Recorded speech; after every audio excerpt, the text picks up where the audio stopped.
Blog Talk Radio. Boa noite, meus amigos. Estamos aí de volta. Parece até que já tem gente na fila querendo dizer alguma coisa. Vamos atendê-los logo para não ficar esperando aí muito tempo. Vamos ver quem está aí. Pode me atender aí. Alô? Alô? Alô? Alô? Acho que desligou. Bom, tudo bem. Essa semana aqui o assunto principal é um editorial que saiu aqui na Folha de São Paulo a respeito do aborto, chama-se Aborto em Plebiscito. E esse editorial é uma espécie de resumo da tática maligna usada por esses abortistas para implantar a ferro e fogo a sua reforma. Note bem que esse negócio de aborto não é uma coisa separada. Aborto vem junto com o negócio da lei da mordaça gay, vem junto com toda uma programação já traçada há várias décadas, tá certo, por essas forças globalistas, e que, vamos dizer, cuja base de inspiração é mais ou menos aquilo que está no livro do Herbert George Wells, que é a forma das coisas do porvir e a Revolução Aberta, a Conspiração Aberta, The Open Conspiracy. São dois livros que todo mundo deveria ler, porque eles são mais ou menos a fórmula do que está sendo implantado no mundo.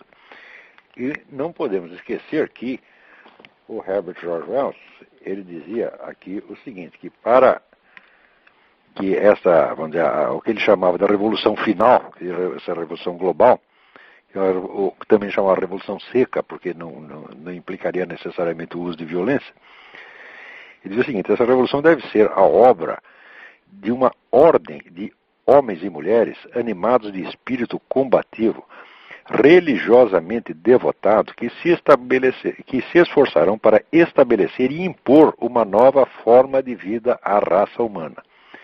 Então este é o projeto, uma nova forma de vida para a raça humana inteira, o que supõe, evidentemente, um governo global e a uniformização das leis no mundo todo. Essas novas leis, elas são baseadas em toda uma concepção cientificista, materialista, absolutamente gaga, maluca, idiota, né? Mas que para certas pessoas é persuasiva. Então, na qual o homem é visto apenas como um bichinho, como um aglomerado de moléculas de carbono, que pode ser programado à vontade, né, pela sociedade. É incrível, porque a sociedade também sendo composta de homens, né? Então, na verdade, serão apenas umas moléculas de carbono que vão moldar a cabeça das outras, tá certo? Não se entendendo por que este privilégio autoconcedido por essas pessoas como Herbert George Wells ou esses editorialistas da Folha. Mas diz aqui o homem: consulta popular sobre a descriminalização, uma boa oportunidade para instalar um debate qualificado sobre o tema. A sugestão de levar a plebiscito a proposta de descriminalizar o aborto no Brasil ganhou evidência ao receber a adesão do ministro da Saúde, José Gomes Temporão. Talvez não seja a via mais eficaz para que a interrupção voluntária da gravidez, dentro de certos limites, deixe de ser crime, como esta Folha defende, mas é o melhor meio de promover um debate qualificado da questão. De acordo com a pesquisa Datafolha publicada no domingo passado, 65% brasileiros se opõem a mudanças no status quo. 16% sustentam que o aborto deve ser permitido em mais situações do que as previstas pela lei atual, e apenas 10% advogam pela descriminalização plena. É evidente que a Folha, todos os jornalistas da Folha, parece que estão nesses 10%. É possível que esses números mudem a partir do momento em que defensores e opositores do direito de aborto começarem a explicitar seus argumentos, a exemplo do que se deu no referendo sobre a proibição do comércio de armas. Mesmo que o eleitor decida que tudo deve ficar como está, o saldo de eventual plebiscito terá sido positivo. A população estará mais informada sobre um tema relevante e cada lado conhecerá melhor os argumentos do outro. Em Portugal, que adotou a estratégia plebiscitária, foram necessárias 2 consultas num prazo de 9 anos para que a sociedade mudasse de posição e passasse a apoiar a mudança. Preste bem atenção. A Folha já está anunciando que se o resultado do plebiscito for negativo, for contra o aborto, eles mais tarde eles vão continuar com a propaganda e vão fazer outra e vão insistir. Por quê? Esse pessoal, vamos dizer, da Revolução Global, eles não desistem por nada deste mundo. Eles não estão dispostos a negociar e ceder. Tudo que eles cedem é temporário e depois eles voltam à carga. eles não aceitam diálogo, eles não aceitam, vamos dizer, eles aceitam um falso diálogo, quer dizer, o diálogo é apenas, vamos dizer, para dar a eles a ocasião de impor o que eles querem, mesmo que a população rejeite. Esse é o tipo de diálogo que querem. Agora, para provar a má intenção dessa gente, já está aqui, a Folha alega o seguinte: segundo a metodologia desenvolvida pelo Instituto Alan Guttmacher, Centro de Pesquisa de Saúde Reprodutiva e Políticas Públicas dos Estados Unidos, realizam-se no Brasil 1.100.000 abortos clandestinos em 2005, número maior que o de 1992. Seria descabido cogitar levar esse exército de mulheres e seus médicos e parceiros para trás das grades, como preconiza a legislação. Em primeiro lugar, a Folha não informa aos leitores o que é esse Instituto Alan Guttmacher. Alan Guttmacher foi presidente da Planned Parenthood, que tem uma rede de clínicas de aborto. Isso aqui não é um centro de pesquisa, é um centro de propaganda. Segundo, esse pessoal que usou esse tipo de argumento, que diz que já existe milhões de abortos ilegais, esse pessoal já foi denunciado por um deles mesmo, que é o Dr. Bernard Nathanson, que era um dos líderes da campanha abortista nos anos 60 e 70, e que ele confessou recentemente que esse pessoal, inclusive ele próprio, manipulou barbaramente as estatísticas. Ele disse que na época eles diziam que havia também 1 milhão e meio de abortos clandestinos por ano. Havia no máximo, na mais ousada das hipóteses, havia 100 mil. Tá certo? E eles aumentaram isso aí para 1,5 milhão. Estão fazendo a mesmíssima coisa no Brasil com a ajuda da Folha. Quer dizer, a Folha não tem direito nenhum de citar esse Instituto Alan Guttmacher como se fosse uma entidade científica neutra. Tá certo? Como se já não tivesse, esse instituto já não tivesse envolvido em tretas anteriores. Na verdade, esse instituto é apenas uma organização de fachada da Planned Parenthood. Quer dizer, com estas informações, vamos dizer, falseadas, como é que o pessoal vai poder decidir de maneira sensata? Portanto, quando a Folha diz, olha, isso aqui é uma oportunidade de esclarecer e de informar a população, eles começam com isso é só o nariz de cera, logo em seguida vem a desinformação, vem a mentira. Mas a Folha é assim mesmo, a Folha sempre foi, sempre será, esse pessoal não se corrige. Pessoal, vamos dizer, eles são absolutamente fanáticos. Eles não são capazes de negociar apenas a título provisório. Quer dizer, toda negociação é apenas uma etapa para o sujeito obter o que quer no instante seguinte. Eles nunca param. Isso é que nem barata. Você acende a luz, a barata foge. Apaga a luz, a barata volta. Eles são exatamente assim. É o que disse o H.G. Wells. São pessoas religiosamente treinadas, religiosamente adestradas, tá certo? Para seguir até o fim e implantar no mundo inteiro, impor ao mundo inteiro as suas ideias idiotas. São pessoas que não têm nem mesmo capacidade para discutir honestamente qualquer assunto, porque quando você vai discutir com essa turma, seja de movimento gay, seja de movimento abortista, só vem mentira, só vem desinformação o tempo todo. Inclusive eles se enganam a si próprios para poder enganar o outro melhor. E pior, que o pessoal do outro lado nunca quer briga. Saiu essa semana um manifesto aí da Igreja Metodista contra a lei da mordaça gay, mas o manifesto já começa passando a mão na cabeça. Nós sabemos que os coitadinhos dos homossexuais são discriminados, etc. Ora, o que é isso, gente? Vamos tomar vergonha na cara. Em primeiro lugar, esse manifesto ia começar assim: qualquer que seja a realidade da discriminação social existente contra homossexuais, ela é nada perto da perseguição brutal que está havendo contra os cristãos. Perseguição à qual este movimento gay serve de instrumento auxiliar. É isso que tinha que dizer. Tá vendo aí, seus bispos metodistas? Quer dizer, você não tem nada que puxar o saco do adversário, você não tem nada que mentir contra você mesmo. Quer dizer, porque você dizer que os homossexuais são objeto de discriminação, eles são objeto no máximo de piadinha. Tá certo? Agora, os cristãos estão sendo mortos, tá certo? Aos milhares, aos milhões no mundo. Quer dizer, parece que durante a década de 90, a coisa não ficou por menos de 100 mil por ano que foram mortos. Quer dizer, chegou no fim da década, deu 1 milhão de mortos, e vocês estão brincando com isso e dizendo que os homossexuais é que são discriminados, e você ainda, os bispos assinam embaixo. Quer dizer, que covardia, meu Deus do céu. Quer dizer, mas isso aí é a mesma coisa que houve na Segunda Guerra, quando só um lado queria agredir, o outro lado, o Hitler falava guerra, guerra, guerra, e invadindo, e os outros falavam paz, nós somos da paz. Parece esses palhaços do Viva Rio, né? Sou da paz, né? Quer dizer, se você é da paz quando o outro quer matar você está esperando o quê? Você acha que vai comover o outro? Mas que coisa mais covarde, mais fraca, né? Vocês precisam tomar vergonha na cara e entender que, vamos dizer, meias palavras, tá certo? E ficar alisando o adversário, isso aí só desmoraliza você.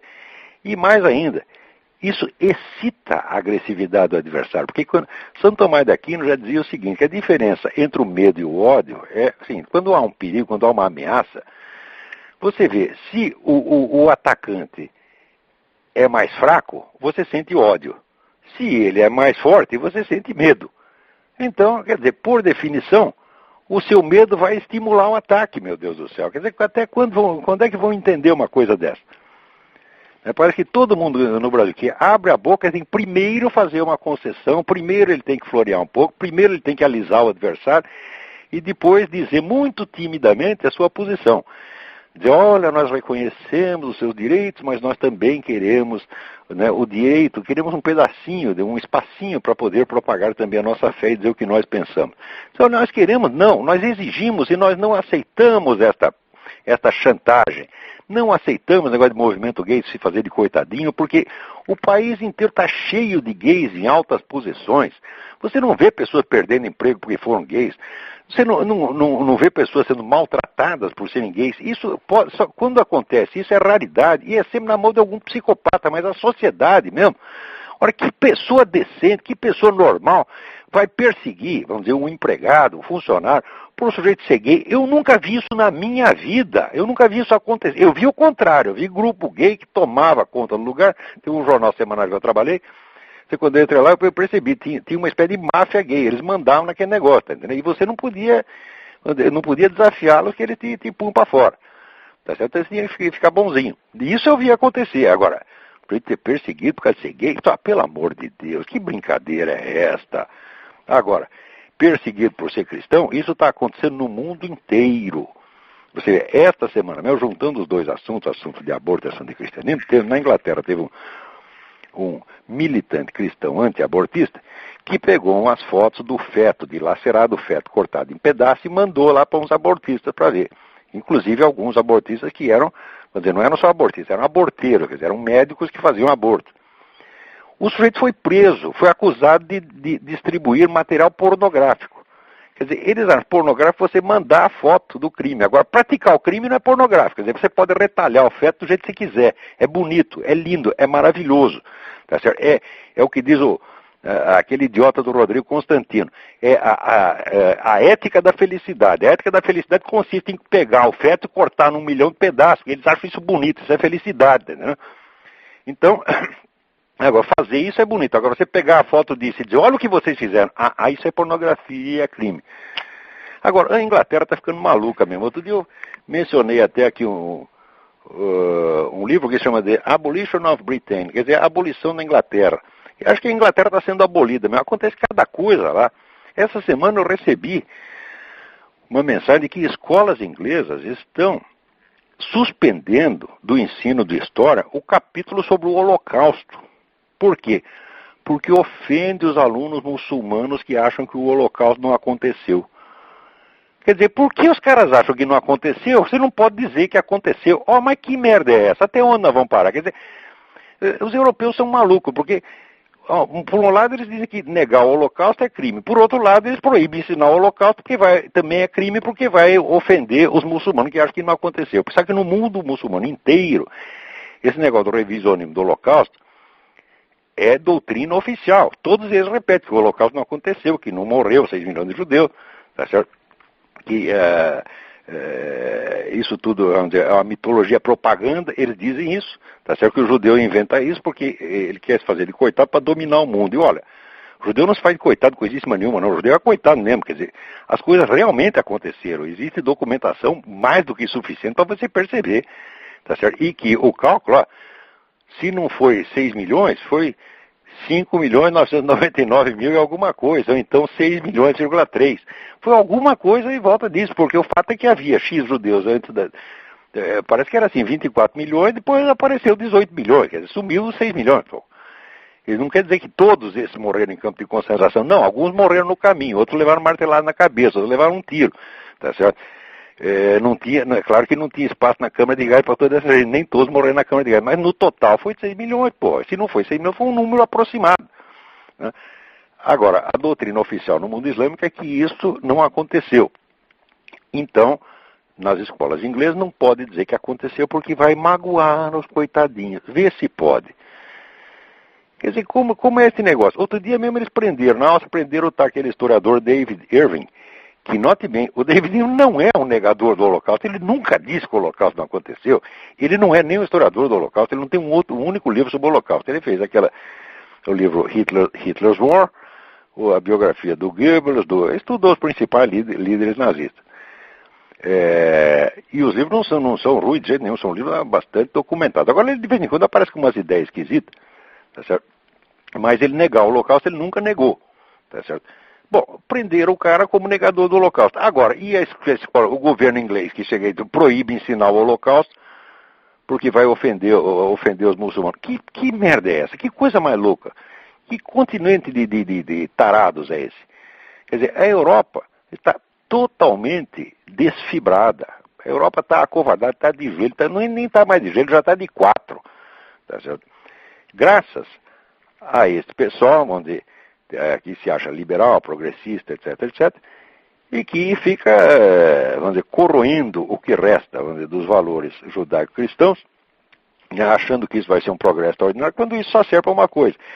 Isso só serve para deixar o pessoal num vácuo espiritual desesperador e para abrir as portas para o Islã. Quer dizer, vocês tornam a Europa a Europa não vai ficar até 2 dias, entendeu? No terceiro dia ela vai aderir ao Islã, como de fato isso já vem acontecendo. O número de intelectuais que passaram, vamos dizer, por aquele famoso trajeto. Primeiro eles eram comunistas. Depois, desiludidos do comunismo, passaram para o liberalismo ateu. Não. Quer dizer, o sujeito, o que ele faz? Ele recua para uma etapa anterior da Revolução. Tá certo? Ele já não está mais no manifesto comunista, tá certo? Ele recua para o tempo da Revolução Francesa. Então agora ele é o liberal ateu. Né? Depois vira liberal ateu um tempo, daqui a pouco começa a ser namorado do Islã e vai parar no Islã. É o que aconteceu com Roger Garaudy e outros tantos. Quer dizer, o trajeto do Roger Garaudy vai ser o trajeto europeu. Quer dizer, vocês desistem do comunismo, ficam desiludidos com o comunismo, voltam para os ideais da Revolução Francesa, os quais não se aguentam, porque são uma coisa totalmente vazia, baseada no cientificismo oco. Daqui a pouco chegou o Islã com um discurso muito mais coerente, muito mais poderoso do que, pronto, você adere ao Islã. É exatamente o que está acontecendo. Quer dizer, outro dia eu vi um sujeito que mandou uma charge que era assim, mostrar uma praia europeia em 1900. Então estavam as mulheres com aqueles maiô que ia até o tornozelo, né? Depois vinha a Europa de 1950, já estavam as mulheres com o maiô curtinho. Depois estava de biquíni, depois estava de tanguinha. E depois, na última, era Europa 2010. Estava todas as mulheres de burca, que aquilo não é uma roupa, aquilo é um pacote. Ela estava empacotada de burca que você só via os olhinhos, né? É assim que vai ser, quer dizer, depois de você levar o fio dental, daí o topless, etc., burca. É assim que vai terminar o negócio. Bom, vamos ver aqui alguns e-mails. Se não tem aí ninguém na fila para falar, vamos ler uns e-mails. Alex Herman.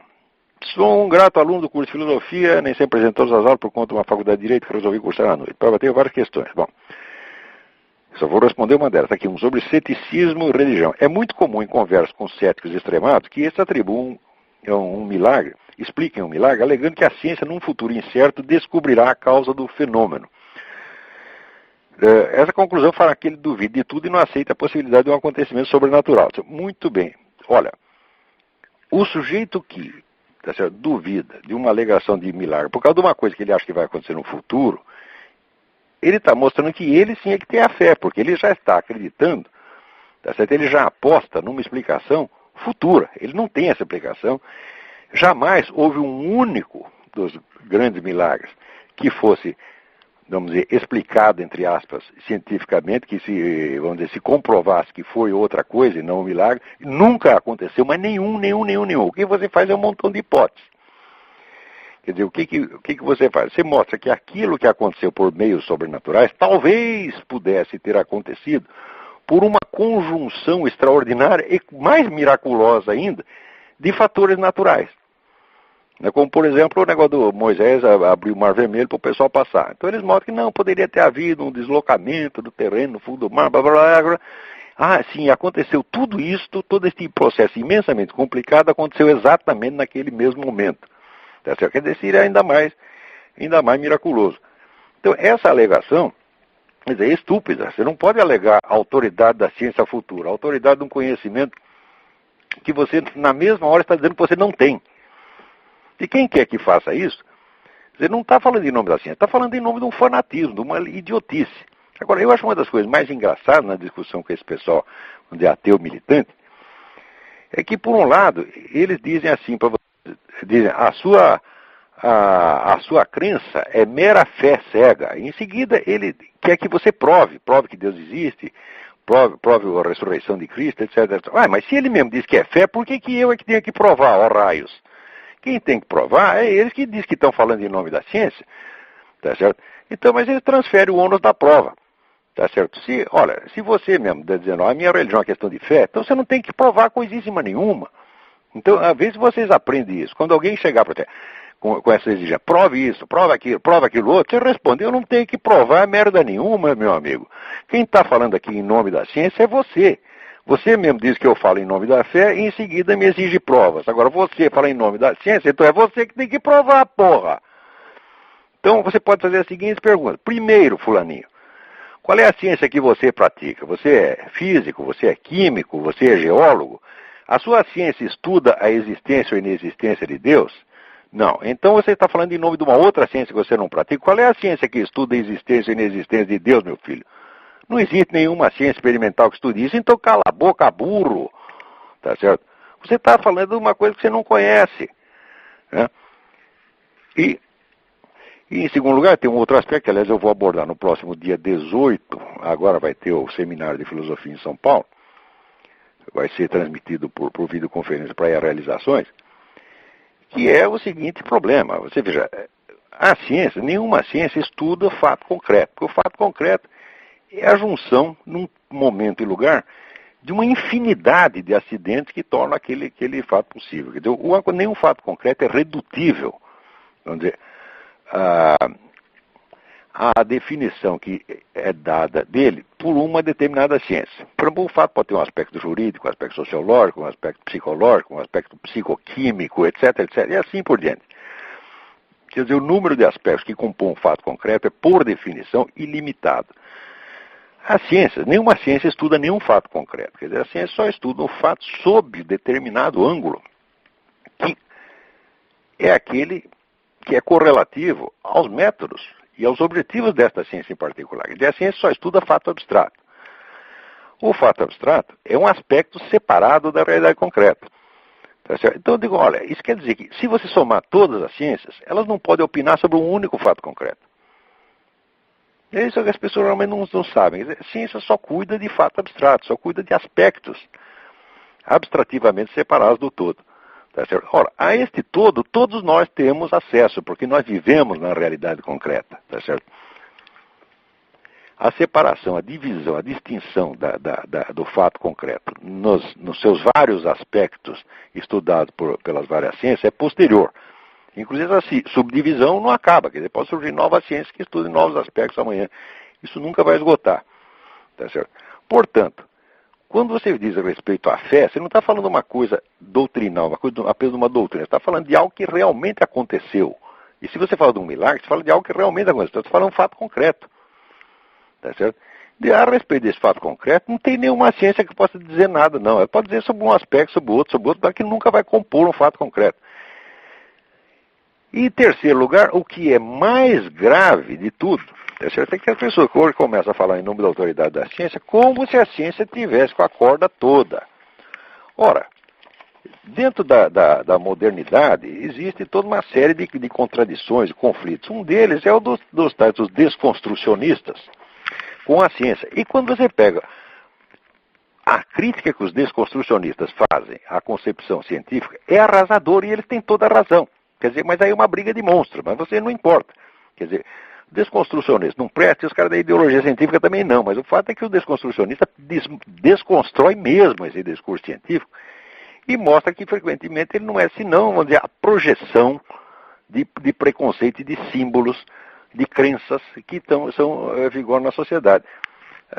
Aqui eu mesmo estava lendo um livro muito interessante que mostrava que muitos dos componentes do atual método científico foram extrapolados do código de polidez dos cavalheiros no século XVIII.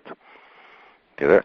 Então você mostra uma origem social, cultural dessas coisas, e você não, claro que isso não invalida a ciência, mas isso a coloca entre parênteses, tá certo? Isso é suficiente, vamos dizer, para refrear o seu ímpeto de autoridade. Nunca o discurso científico foi submetido a uma crítica tão arrasadora quanto é hoje. E justamente neste momento é que aparecem esses Richard Dawkins, esses palhaços todos, Michel Onfray, essa gente toda, falando com a autoridade da ciência como se essa autoridade existisse.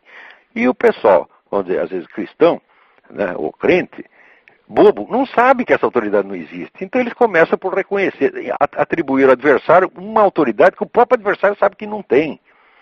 Vira aqui, saiu um artigo muito interessante na Folha do Marcelo Leite, O Fim da Era Einstein. Ele diz o seguinte: no campo das ciências naturais, o pesquisador é hoje mais um chefe de equipe do que um intelectual. Quer dizer que o trabalho científico está se tornando cada vez mais, vamos dizer, um puro trabalho burocrático, de organização burocrática, onde a quantidade de trabalho intelectual de fato é mínima. E é dividida cada vez entre um número cada vez maior de pessoas.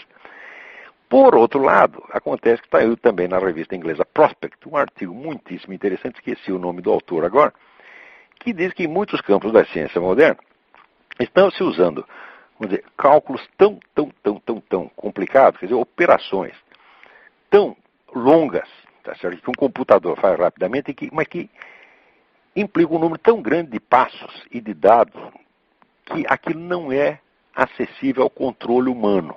Então os caras já não sabem mais se aquilo prova alguma coisa ou não prova. Digo, olha, a ciência em nome do qual esses idiotas estão falando aí com tanto ar de autoridade, é esta ciência. É esta ciência que está cheia de rombos, de furos, de incoerências, de absurdidades lá dentro, né? E que, no fim, vive apenas um conjunto de crendices, se você pensar bem. Não confundir, agora, sempre que a gente fala isso, aparece um idiota dizendo, mas como você explica, então, a tecnologia, etc. Tecnologia tem merda nenhuma a ver com ciência. Tá certo? Técnica funciona ao contrário da ciência. Ciência, vamos dizer, é a redução de um conjunto de fenômenos a um princípio que os explica homogeneamente. Tá certo? Como, por exemplo, vamos supor, você pega o fenômeno do raio e pega o fato de que quando você passa a mão no gato, às vezes você toma choque. Você reduz esses dois fenômenos totalmente diferentes a um princípio comum que você chama de eletricidade, o qual também, parênteses, você também não sabe o que é. Porque até hoje ninguém explicou que raio de coisa é uma carga elétrica. Mas enfim, você reduz aquilo a um princípio comum, pelo menos a um nome comum. E a técnica é exatamente o contrário. Toda a técnica é uma conjunção de meios absolutamente heterogêneos para a realização de um determinado fim. Quer dizer, a lógica da técnica é a lógica que vai do heterogêneo, dos meios heterogêneos, para um resultado único. Ao passo que a ciência segue o processo contrário, ela vai para a homogeneização. Então isso quer dizer que a técnica se faz, vamos dizer, com elementos que podem ser tirados de várias ciências e cuja articulação jamais é científica. Tá certo? Portanto, e ao contrário, a técnica sempre progride antes da ciência. Quer dizer, você desenvolve equipamentos que você não sabe nem como explicar, e depois você começa a fazer pesquisa científica em cima daquilo. Tá certo? Você veja, foi depois que inventaram os computadores, tá certo? Que daí o pessoal começou a desenvolver modelos informáticos do cérebro. Quer dizer, o equipamento já existe. Daí os caras começam a tirar conclusões científicas ou pseudocientíficas disso aí e aplicar para outros domínios. Mas a própria invenção dos computadores não dependeu de nenhuma dessas teorias, tá certo? Ela dependeu de alguns conhecimentos, na verdade, elementares de eletrônica e do código binário que já estava pronto desde o século XVIII. Que século XVIII? O código binário já estava no I Ching, meu Deus do céu. Então, quer dizer, a ciência não tem muito o que ficar arrotando a autoridade, não. Aliás, chamá-la de ciência já é um absurdo, porque esse é apenas uma modalidade específica de conhecimento, de experimental materialista. Devíamos chamá-la assim, conhecimento experimental materialista, e não ciência. Ciência significa conhecimento racional, organizado, fundamentado. O que tem de fundamentado nessas coisas é muito pouco. Tá certo? Às vezes você tem, mas certeza de determinados processos que acontecem porque eles foram observados em laboratório, mas você não tem a mais mínima, na hora que começa a explicação daquilo, que seria a parte verdadeiramente científica, aí vira um saco de gato. Por exemplo, a física quântica acho que não tem experimentos que tenham sido realizados mais vezes do que os da física quântica, que estão comprovados que aquilo existe. Mas, agora, o que é exatamente? Do que se trata? Aí tem alguns milhões de teorias para explicar. E cada vez é um número maior. Tá certo? Então, quer dizer, a ciência está num estado de confusão, de incerteza total, tá certo? E de muita incoerência e confusão, e justamente nessa hora quer assumir uma autoridade pública muito superior a de 1 milhão de inquisições. Ora, vão pra puta que os pariu. Daí quando fala de inquisição, também essa é outra coisa que os caras é só mito. Uma coisa puxa a outra. Né? A pessoa fala das mortes da inquisição, etc. Vocês já estudaram, já pararam para estudar o morticínio feito pelas seitas heréticas? Por exemplo, tem a seita dos cátaros, por exemplo, eles pregavam o suicídio. Tá certo? Então, o sujeito se submetia a certas iniciações, e daí era sugerido que ele se suicidasse. Tá certo? Mesmo que fosse menor de idade, mulher, então quer dizer, era uma indução ao suicídio, e na verdade, forçava tanto que virava um homicídio. Ora, os documentos apreendidos desta seita mostram que morreu muito mais gente por este rito, eles chamavam Endura. A tal da Endura matou muito mais gente do que a Inquisição jamais matou. E se a Inquisição não tivesse mandado parar com essa merda, tá certo? Já teria morrido metade da Europa cometendo a tal da Endura. Tá certo? Então, quer dizer, o pessoal conta a história, mas conta sempre pela metade, escondendo um pedaço, fala os horrores da Inquisição. Sim, são horrores, claro, mas o horror alternativo era muito pior. Se essa seita tivesse tomado conta do... Veja, os cátaros já tinham uma boa parte desse programa, abortista, gaysista, etc., que está aí. Os cátaros queriam abolir o casamento. Eles eram contra o sexo no casamento, mas sexo fora do casamento podia. Tá certo? E havia também uma indução à homossexualidade. Quer dizer, isso aí já teria se espalhado na Europa muito antes. E sempre vem esta coisa, quer dizer, o próprio Engels já tinha observado isto, que onde quer que surja um movimento revolucionário, aparece imediatamente o negócio do amor livre, do gays, etc, etc. Está sempre uma coisa ligada a outra. E sempre ligada a uma violência extraordinária. Agora, depois que alguém entra e manda parar com essa violência, daí é a violência reativa que entra para a história como se fosse a parte pior. Né? Porque, vamos dizer, os crimes iniciais nunca são contados. Né? Isso aí é como se falar, os espanhóis entraram lá no México e mataram não sei quantos. Agora faz as contas de quantos os caras já tinham matado com aqueles ritos de sacrifício humano, que era no mínimo 20 mil em cada festival anual. Isso numa cidade. Tá? Muito bem. Vamos ver aqui. Agora, com relação a esse negócio do aborto, não vamos esquecer o seguinte, que quando começa, já a Folha diz, essa é uma boa ocasião para a gente difundir informações e fazer um debate honesto de parte a parte. Em primeiro lugar, não é debate, não, você fala de debate honesto só com pretexto para ele mentir em seguida. Em segundo, a organização Globo já está do lado do aborto. Aqui você pode ver pela revista Época, está aqui a promoção do aborto. Eles contam coisas horríveis do aborto, descreve experiência horrível do aborto, só para dizer que o aborto tem que ser praticado em maior quantidade e sob o patrocínio do governo. Como se o governo tivesse condição de fornecer aborto, vamos dizer, em condições melhores do que as senhoras da sociedade pagam para fazer em clínica chique. Isso é uma besteira, tá certo? Né? E em segundo lugar, é sempre, vamos dizer, com aquele argumento fictício de que existe 1,5 milhão de abortos. Esse argumento foi inventado para o Brasil como foi inventado para os Estados Unidos. Tá certo? Esse pessoal é especialista em falsificar estatísticas. Eles já começaram tudo de novo. Agora você imagina, já entra com estatística falsificada, como entramos no tempo do plebiscito do desarmamento, começa tudo de novo, e de novo vem as duas grandes potências da mídia nacional, que é o Globo e a Folha, todo mundo aí a favor do aborto. Por quê? Porque esse pessoal está diretamente interessado. Quer dizer, então, olha, entidades, essas companhias de mídia no terceiro mundo são apenas office boys desse movimento globalista. Quer dizer, a ordem vem lá de cima, vem dos Rockefellers, vem da ONU, etc. O pessoal obedece direitinho.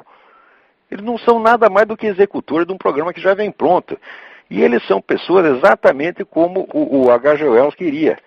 Quer dizer que são pessoas animadas do espírito combativo, religiosamente devotadas a estabelecer e impor uma nova forma de vida. Não se trata de um novo regime político, é uma nova forma de vida.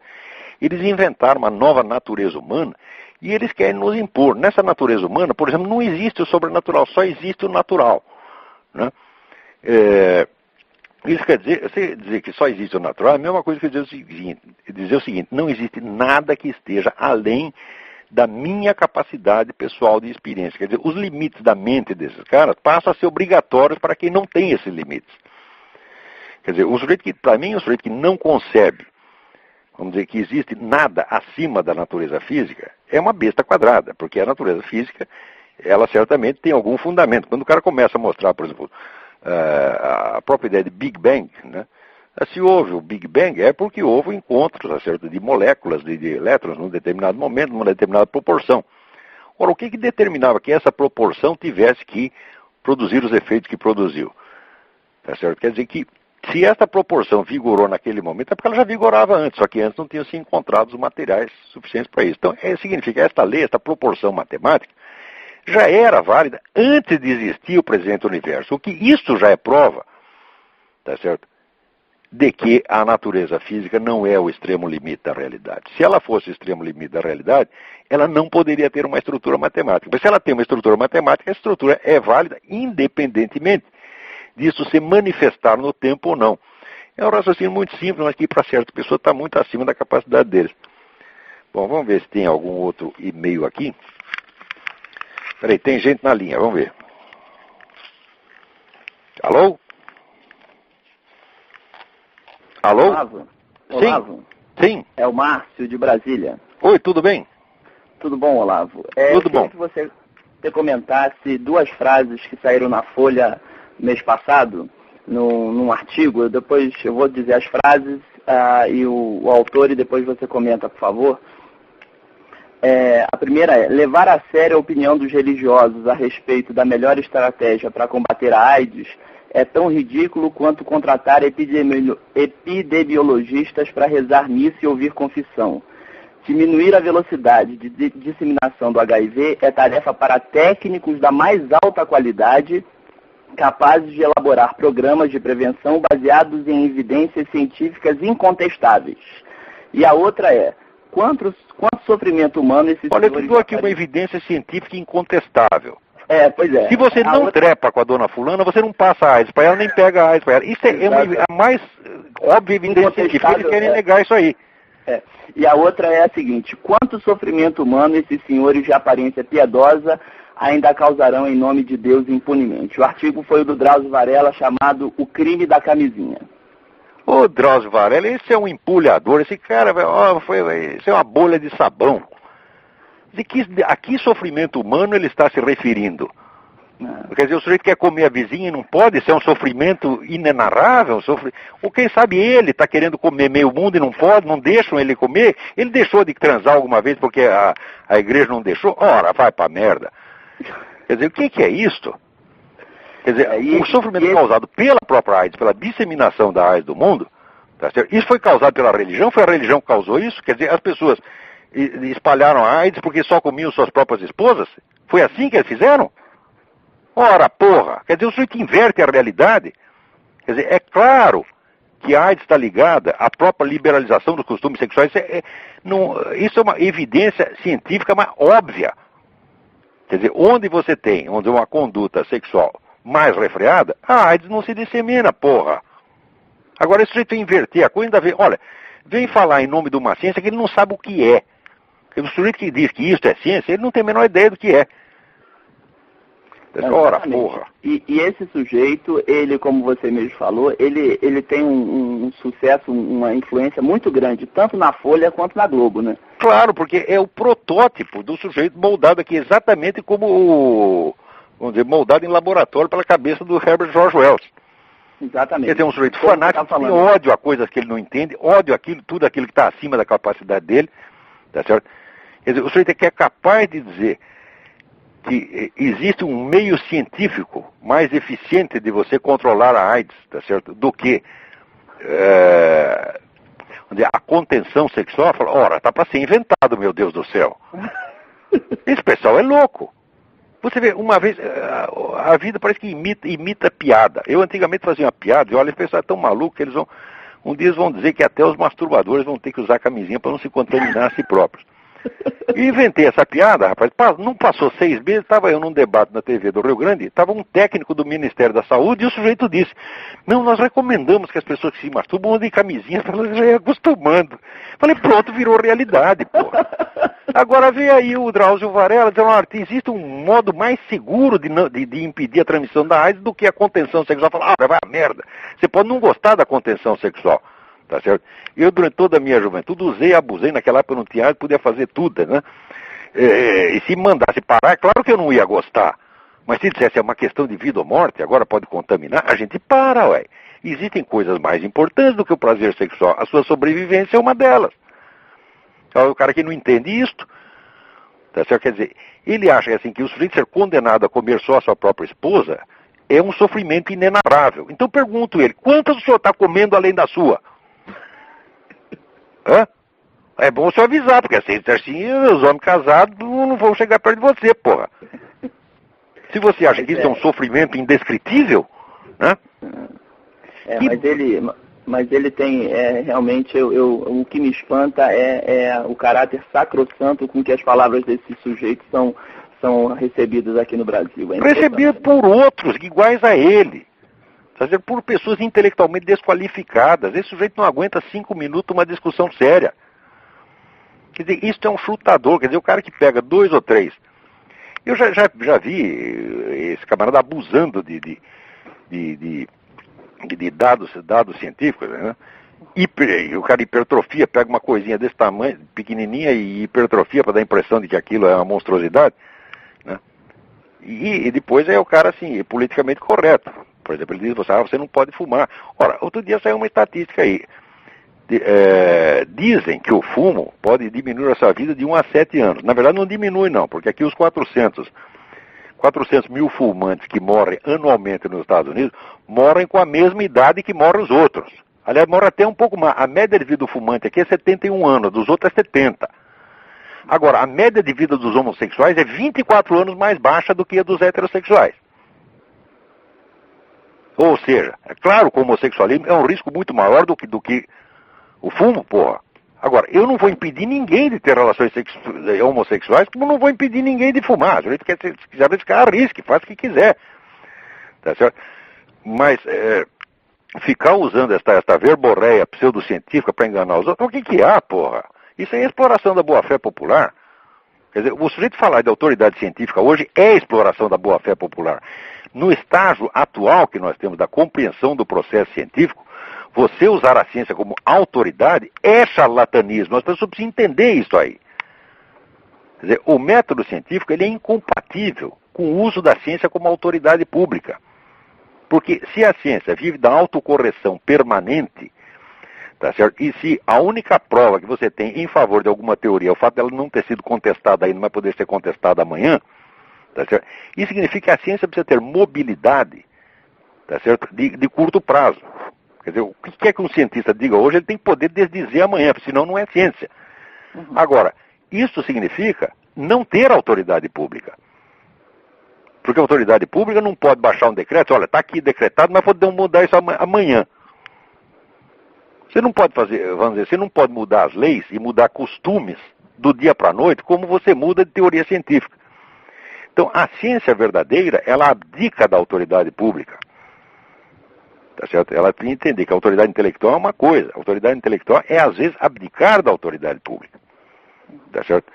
Mas os caras não chegam nem a entender. E se eu falar isso pro Drauzio Varela, ele nem sabe o que eu estou falando. Quer dizer, esse camarada ele não tem a menor ideia, vamos dizer, do que existe hoje de conhecimento profundo na parte da crítica do conhecimento científico. Não é da crítica da pseudociência, é da própria ciência. Tá certo?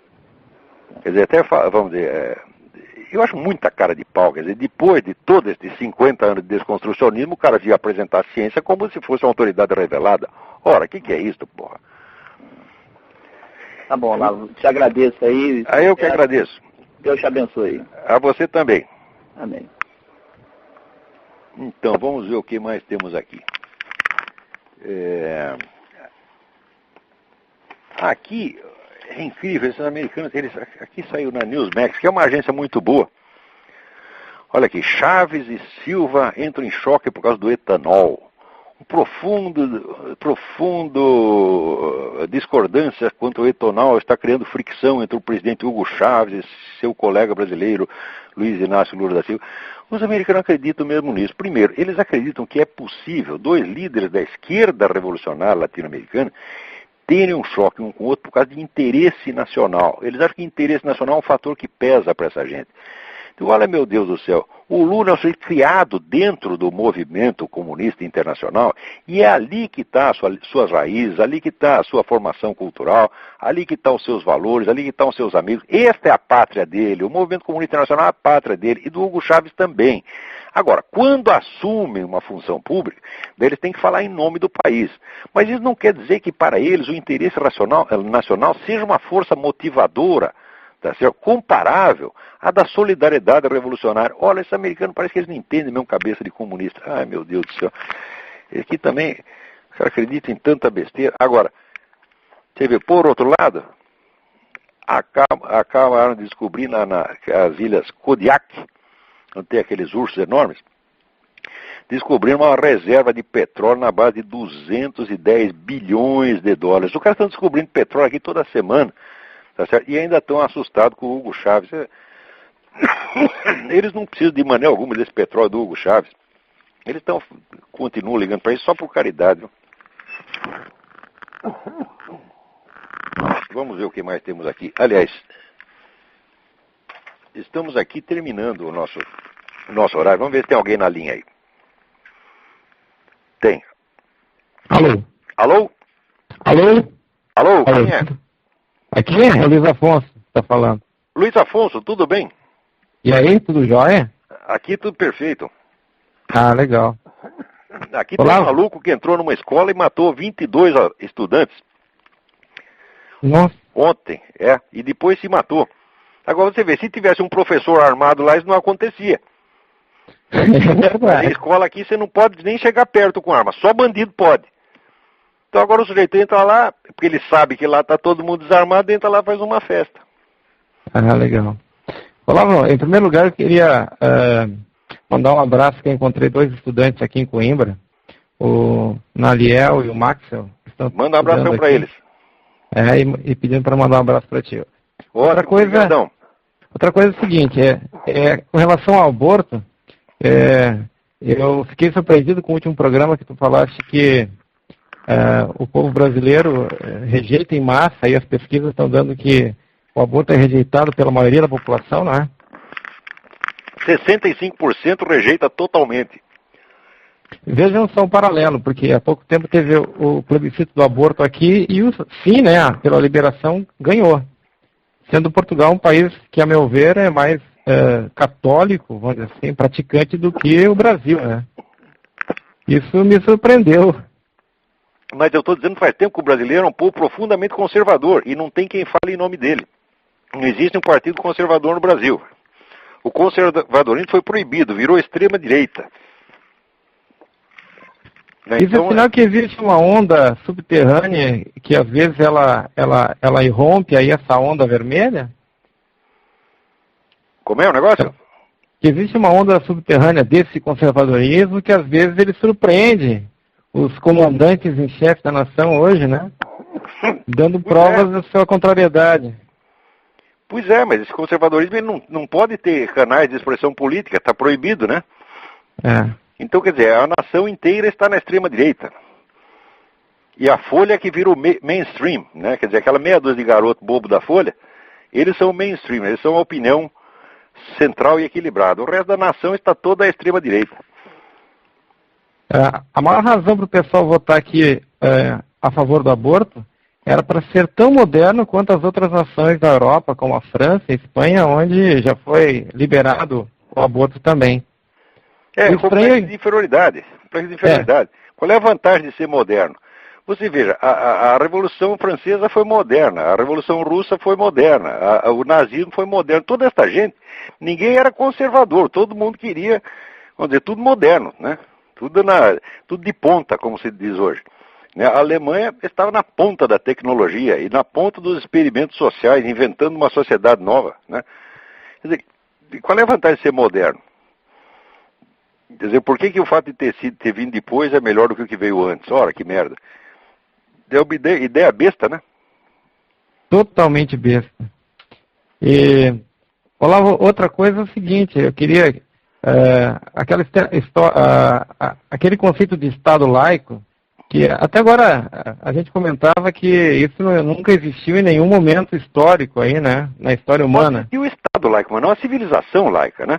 Agora, o que eles chamam de Estado laico é o Estado antirreligioso. Eu digo, ora, merda, se é laico, ele não dá palpite em matéria de religião. Né? O que eles querem não é o Estado laico, eles querem o Estado ateu militante, não é laico. Né? Ou seja, isso é fraude, o Estado laico é fraude. Ou seja, esse Estado que eles falam aconteceu aonde o comunismo foi implantado, pelo menos inicialmente eles fizeram... Mas exatamente, quando começa esse pessoal, tipo Michel Onfray, Dawkins e outros, né, eles querem erradicar a religião. O Michel Onfray diz até, nós não podemos ter tolerância. Nós temos que nos organizar e acabar com isso. Agora, o que ele quer? Quer banir a religião. Como é que vai banir? Vai ter que proibir. Mas isso já foi feito. Exatamente. Já morreu milhões de pessoas nessa brincadeira. Agora eles querem fazer tudo de novo, com outro nome. Quer dizer, vão chegar isso não pode ser tolerado. Esses camaradas, a gente tem que calar a boca deles, tá certo? Na base do desmascaramento impiedoso e cruel da sua maldade, da sua mendacidade, da sua vigarice, tá? Não é discutir amavelmente com esses caras como se fosse uma divergência intelectual. Por exemplo, o sujeito pode chegar para você e dizer, ó, eu acho que você não deve existir, nós devemos suprimir a sua existência. O que você acha disso? E daí você responde educadamente. Bom, a única resposta é, vai tomar no cu. Essa é a única resposta, porra. Quer dizer, você quer me matar, quer me suprimir, e ainda quer que eu responda educadamente? Ora, vai chupar a piroca, o que é isto, porra? Esse pessoal é muito cínico, sem vergonha. Tá certo? Dawkins é um sem vergonha, Michel Onfray é um sem vergonha, tá certo? Os seus discípulos estão no sem vergonha, porque o que eles estão propondo é um morticínio, é um genocídio geral. Agora, eles dizem, não, nós não somos a favor da violência. Agora, o que você acha de chegar um sujeito para você e dizer assim, olha, eu sou a favor do nazismo, mas eu quero um nazismo soft, nazismo sem violência. O que você acha? É a mesma coisa que eles estão propondo, porra. Quer dizer, isso é conversa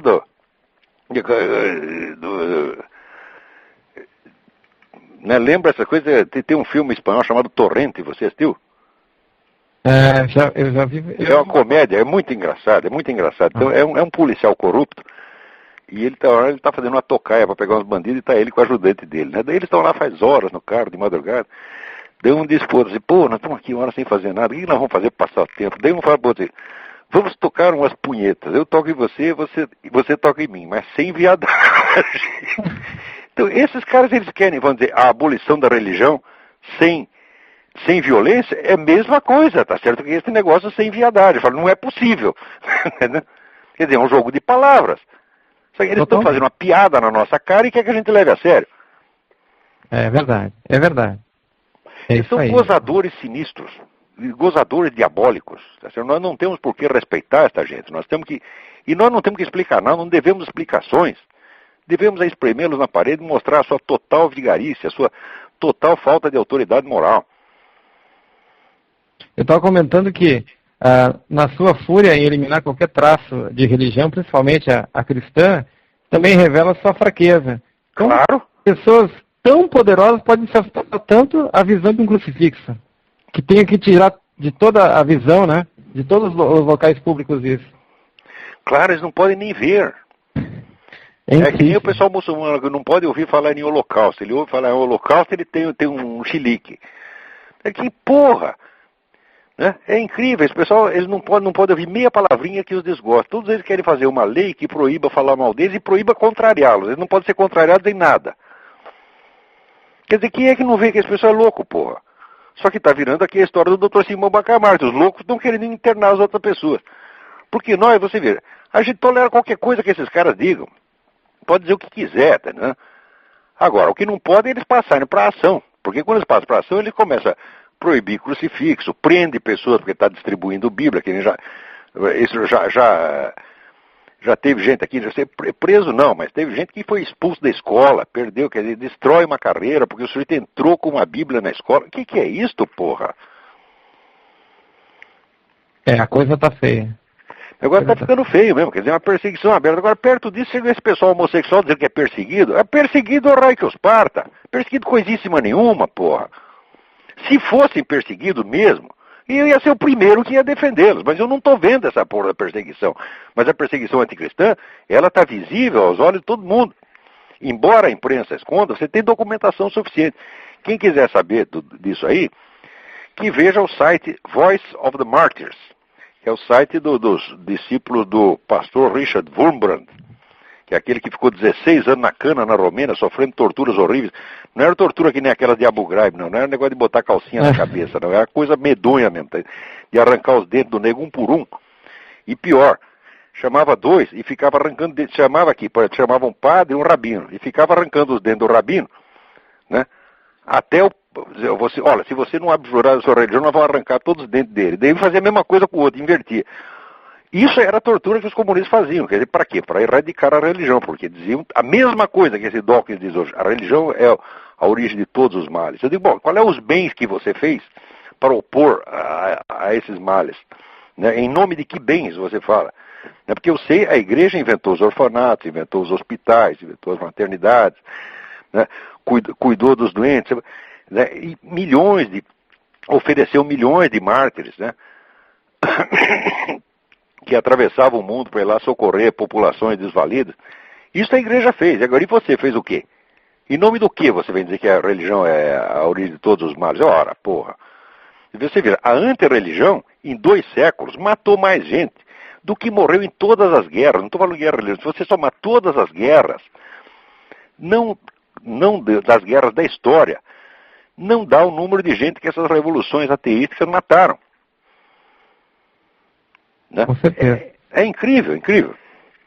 Na Veja da semana, tem uma entrevista, da semana passada, desculpa, tem uma entrevista com o Tarso Genro, que ele fala que o primeiro herói dele foi Lenin, e que ele reconhece que Lenin, na verdade, foi um herdeiro dos ideais do iluminismo. Olha só. Mas é claro que foi. No iluminismo já começou cortando cabeça, esses caras também cortaram. Agora, onde o iluminismo deu bons frutos foi só na Inglaterra. Porque o iluminismo inglês, na sua corrente principal, não era antirreligioso, não era anticristão e não era revolucionário. Quer dizer, usa o nome iluminismo, até não sei nem se o nome é certo. E se você vê os grandes pensadores do iluminismo inglês, como Burke, Shaftesbury, Adam Smith, nenhum deles era revolucionário, nenhum deles era anticristão. E foi lá justamente que se conseguiu criar a prosperidade, criar a democracia, criar o equilíbrio político, criar os direitos civis. E foi a Inglaterra que começou a acabar com a escravidão no mundo. Entendeu? Quaisquer que tenham sido a sacanagem que o inglês fez muito sacanagem, sobretudo do ponto de vista comercial, mas deste ponto de vista, vamos dizer, foi uma ação que teve um papel civilizador no mundo. É isso? Agora, sobretudo, graças à religião. Ah, com certeza. O que ninguém entende é que, na verdade, a mão invisível do Smith é a providência divina. Mas sem dúvida, mas você vê, o Smith estava em pleno acordo com os escolásticos portugueses, que ele não leu, mas ele, assim, de orelhada ele pegou. Quando ele fala mão invisível do mercado, os escolásticos portugueses diziam que só quem pode calcular o preço justo é Deus. E Deus calcula isso através do quê? Da Vox Populi. Perfeito. Se as pessoas aceitam o preço da coisa, elas compram. Se elas não aceitam, elas não compram. É a coisa mais óbvia do mundo, É verdade. Então, olha, eu acho que nosso tempo aqui está acabando. Que então, pena, eu peguei na metade do programa, vou ter que ver agora, depois, a metade que eu perdi, mas valeu, de qualquer maneira. Não tem importância, eu acho que tem mais um e-mail aqui que eu precisava responder, mas eu vou ter que deixá-lo também para a semana que vem. Não tem importância. Tudo bem, assim mesmo. Então, muito obrigado a você, muito obrigado a todos, até a semana que vem. Um abraço. Tchau.